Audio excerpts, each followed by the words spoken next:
we? Hope you had a great summer. We did. Lots of stuff done. Birthday celebrations. Out of school, back to school, but we're back. And today we're going to be talking about what movie?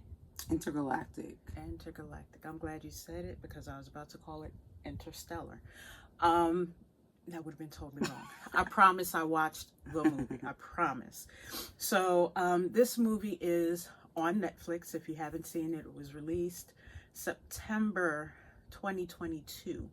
And it has some really good Rotten Tomatoes rating. It's held at 97%. Was it a Netflix original? Yeah, it is a Netflix original. So for this, there aren't box office numbers. They base that number on views and audience response to it. This was done by Kid Cudi, written and I guess directed by Kid Cudi and Kenya Barris. And my favorite part of the movie is the art. The art style that they use is street art, very graphic, very colorful. I loved it. I'll let you talk about the story.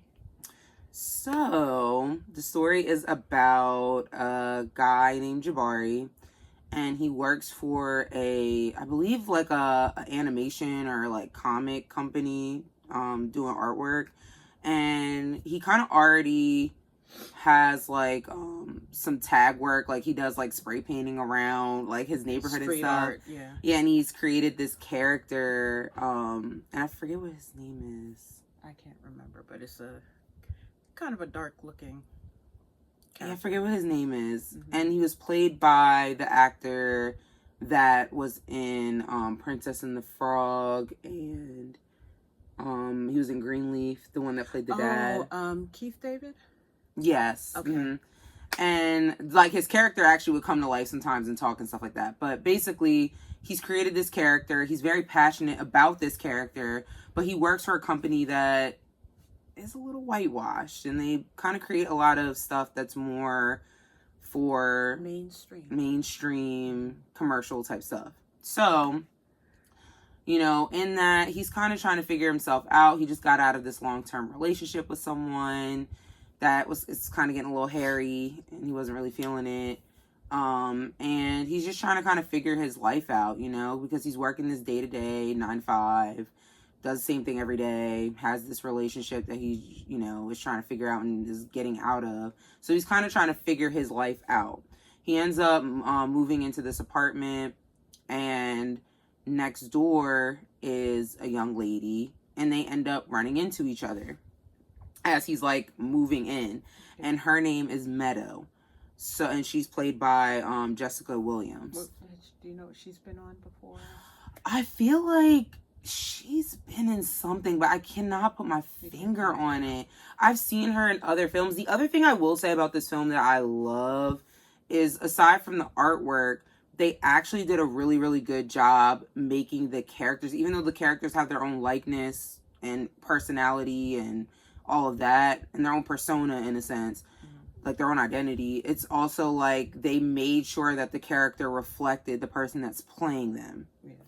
So, like, even though, like, you know, yeah, this is a whole streamline of characters and they have their own little personalities, it's like you can see the celebrity that's playing them. Yeah. So, you know, basically they end up meeting each other and everything like that, and they kind of have this, like, romance going on. Like, and I love how it happened. It was very organic, very, like, not want to say slow moving, but it was just, like, it flowed. Like, yeah. And they had that art interest in common. Yeah, because she was a, what, I guess you would say a gallery artist? Well, she was like, she basically would set the galleries up and everything. Like, she would basically commission art to come into the galleries, right, and she would host shows and things like that. So they had that likeness with art and everything like that. But, you know, it was just kind of a very easygoing situation that they had going on. But as time kind of went on, some things kind of started to happen within the relationship. I don't want to ruin the movie and give too much information, but some things kind of happened that caused some challenges in their newfound romance that they had going on. So in that, it was like they kind of both had to take that time apart to kind of figure themselves out further before they took this to the next level. And that's kind of the theme of the story. I feel like they did a really good job with not only the artwork, but the music. Since Kid Cudi is involved, a lot of the music that was on the actual movie was like his stuff. And he got a lot of other artists involved, like Ty Dolla $ign, and I want to say, did he get Pharrell involved?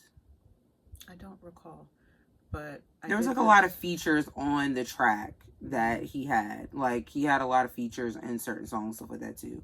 But I haven't listened to the whole soundtrack myself, but just watching the movie and hearing the music, like there was some stuff that I really, really liked on there. Okay, so the character that Jabari created was Mr. Rager. Okay. Mr. Rager, but and again, Keith David played that role. I told you I love the art. The general story, a good, clean story. The right amount of conflict, the right kind of conflict was introduced. But I think the story, the acting was as mellow as the relationship. There wasn't a whole lot of excitement. There wasn't, even though there was drama, it was here throughout the movie.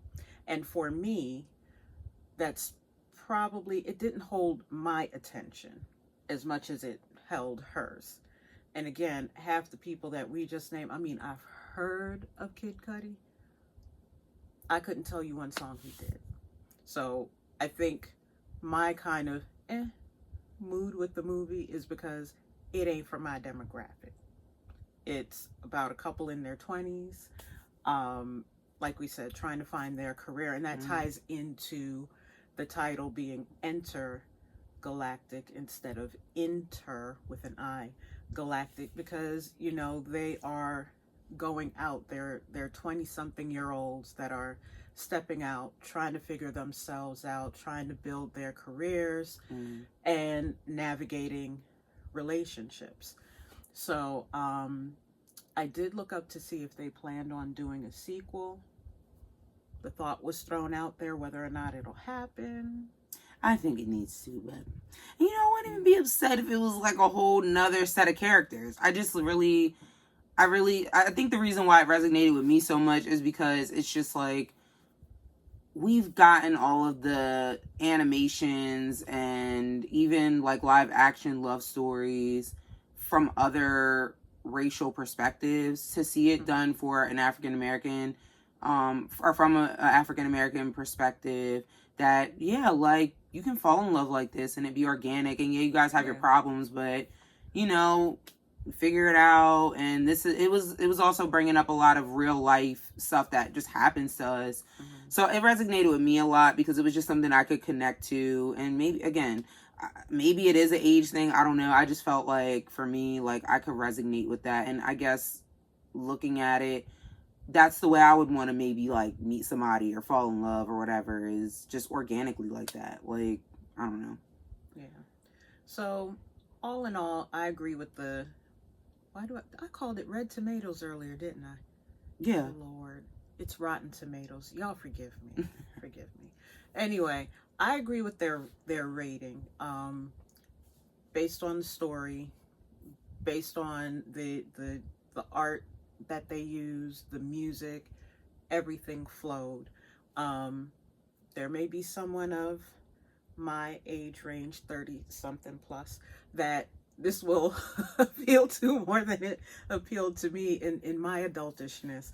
But I think overall, it's a good movie. Now, even though it's an animated, it's adult animation. So your 13 and unders, hell, in my opinion, your 16 and unders should not be watching it, because there is some sexual themes, and I wasn't gonna say it like that, but okay. Okay, well, I mean, happy adult time happens, and there is some smoking of the devil's lettuce.